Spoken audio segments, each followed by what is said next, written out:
हे जाणून म्हणतोय मी, आवर्जून म्हणतोय की हे प्रोडक्ट कारगत आहे.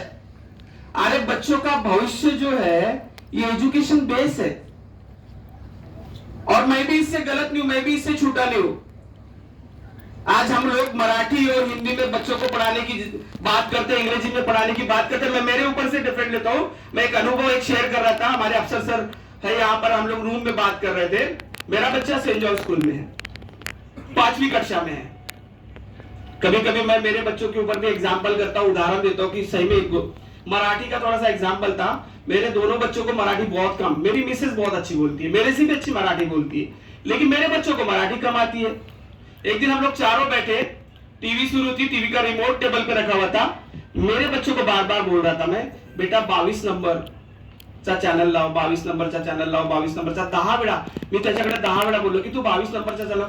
तो बघतच होता, माझ्याकडे बघत होता, वो मेरे ऊपर ही देख रहा कि क्या बोल रहे थे.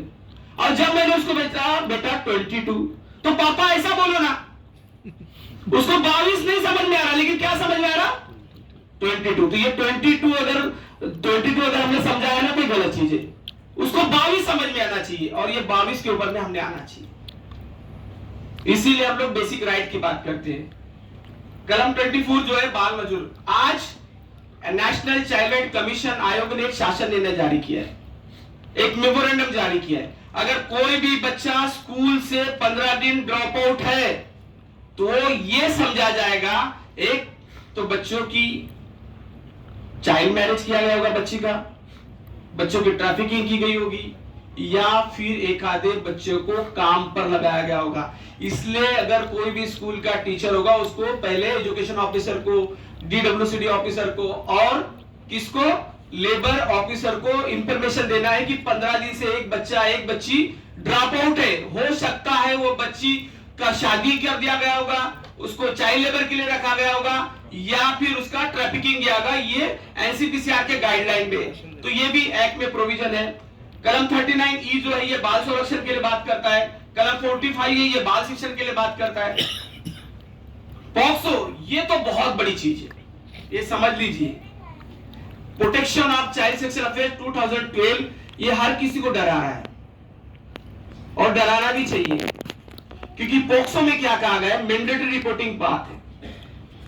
पॉक्सोच्या घटना म्हणजे बालकांच्या लैंगिक अपराधाच्या संरक्षण अधिनियमामध्ये कलम 19 आणि 21 मध्ये स्पष्ट म्हटलेले आहे की जर एखाद्या अल्पवयीन ज्यांनी वयाचे 18 वर्ष पूर्ण केले नाही, तो बालिका असो किंवा बालक असो, त्याच्या बाबतीत एखाद्या मुलावर अत्याचार झालेला असेल, होणार असेल किंवा होण्याची माहिती असेल, त्याने तातडीनं संबंधित यंत्रणा कळवणं फार गरजेचं आहे. उसने इंफॉर्मेशन देना बहुत जरूरी है. अगर उसने वो इंफॉर्मेशन नहीं दी, उसने बोला नहीं नहीं ठीक है मेरे स्कूल में घटना हुई है, मेरी स्कूल बदनाम होगी, मेरा मैनेजमेंट बदनाम होगा, कल अगर पेपर में आएगा तो स्कूल में प्रेजेंटी ये खत्म हो जाएगी, मैनेजमेंट के ऊपर में भी बदनामी होगी, तो मैं नहीं मैं यहाँ पर मैनेजमेंट को बोलूंगा ठीक है, माँ बाप को बुलाऊंगा, माँ बाप को बोलूंगा ठीक है ऐसा हो गया ठीक है. ऐसा नहीं, अगर आपने ऐसा किया तो सारी मैनेजमेंट बॉडी पॉक्सो के 19 और 21 के अंतर्गत सह आरोपी कहलाएगी. और ये हुआ है सर, बदलापुर में आपने देखा होगा, बाद में सारे लोगों के ऊपर में एफआईआर हुई है. तो ये चीजें बहुत जरूरी है.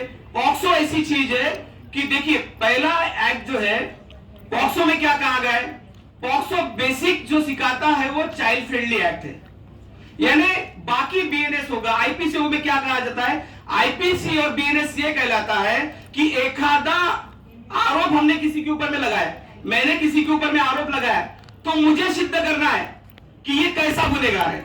लेकिन पॉक्सो में ऐसा है कि जो गुनहगार व्यक्ति उसको सिद्ध करना है कि मैं इसमें गुनहगार नहीं हूं. इसमें चाइल्ड प्रोटेक्शन में क्या गया, इसमें डॉक्टर चाइल्ड फ्रेंडली काम करेगा, उसमें child protection officer child friendly काम करेगा, उसमें पुलिस ऑफिसर चाइल्ड फ्रेंडली काम करेगा, उसमें जजेस चाइल्ड फ्रेंडली काम करेगा. करके आपने देखा होगा जब भी कोई पेपर में पढ़ेंगे आप में, तो पॉक्सो के संदर्भ में 20 साल की सजा, 10 साल की सजा. अभी तो एक अमेंडमेंट आया 2022 में, अगर 12 साल के कम उम्र के बच्चे के साथ में किसी ने भी गंभीर स्वरूपा का अत्याचार किया, गंभीर हेनियस क्राइम किया, तो फांसी के शिक्षा के भी प्रावधान इसमें पॉक्सो में दिए गए. पॉक्सो बहुत बड़ा विषय है, 45 सेक्शन, लेकिन बहुत सारी चीजें सिखाता है हमें. और मैं आपको बता के मैं बिल्कुल भी नहीं करूंगा, मैंने पिछले समय में एक कार्रवाई की है उसमें मैंने सगे बाप के ऊपर में गुना दाखिल किया वो पॉक्सो का।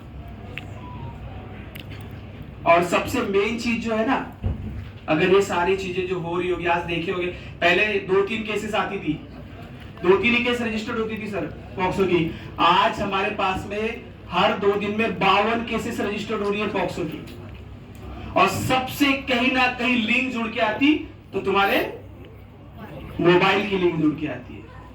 कोविड ने ठीक है मोबाइल से पढ़ाना सिखाया, लेकिन अनुभव भी तुम्हारे घर पर दे रखा है, और ये कब ब्लास्ट होगा ये किसी को जानकारी नहीं। तो ठीक है, चाइल्ड लेबर एक्ट है, आरटी एक्ट है, right to privacy and guidelines act है, कलम 19 तकरार देने अनिवार्य। मैं जो बोल रहा था पॉक्सो के अंदर में कलम 21 तकरार न दिलाए शिक्षा। बाल सुलभ न्यायालय जो चाइल्ड प्रोटेक्शन के बारे में बात कर रहा था, गोपनीय रखने।